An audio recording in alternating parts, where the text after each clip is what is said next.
Bella ragazzi, ciao Citube. Sono qua ai giardini a salutare i peggior delinquenti che troviamo in zona. I peggior delinquenti che puoi trovare, che sono già al lavoro. Ma non pensate, ragazzi, non pensate male perché ho una scoop per voi.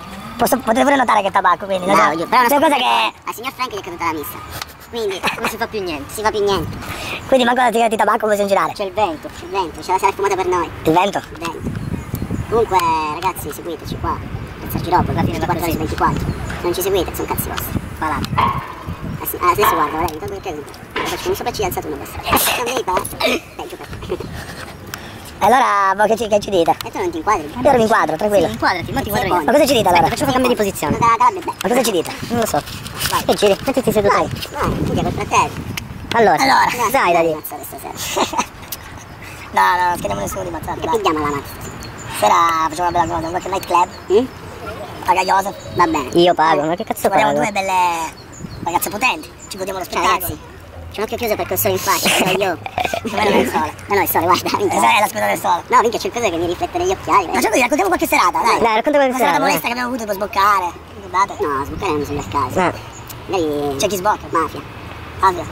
Tipo? Mafia da piccolini. Cosa vuoi raccontare? La mano GC, c'era per Raccontiamo gli start dello GC. tutti quelli che abbiamo conosciuto, perché li abbiamo conosciuti tutti. Ne hanno cambiati 40 a casa nostra, però va bene. Joseph, tu però di parlare. Ma se sto riprendendo, scusa. Ma scusa, se sto riprendendo come faccio a parlare? Ci metto, dai, fai riprendere a Paradise. No, basta. Dai, Prendi, dai. Prendi me Joseph che facciamo sta mezza sigaretta. Noi per i ragazzi giriamo le sigarette. Bravi ragazzi. Quindi Joseph, niente, stavolta che beviamo quando sarà? Sabato sera. Cosa faremo? Dai, raccontiamo poi sabato sera. Allora, sabato sera. Cosa facciamo? Che grandi. Cosa facciamo sabato sera? Cosa fate sabato sera? Allora, ma tu? Tu cosa fai? Ci sei? No, vieni dopo. Io sono già là. Dai, allora c'è un pintore tutto per te. Tutto per tua mamma. Allora, pintoni di vino. Belli tranquilli. Poi Giro d'Amaro. Amaro Montenegro, Amaro del Capo. Amaro del Capo dei Capi. Amaro dei capi. E poi siamo lì. Che grandi. Ma scherzare, Joseph. Vabbè, guardiamolo.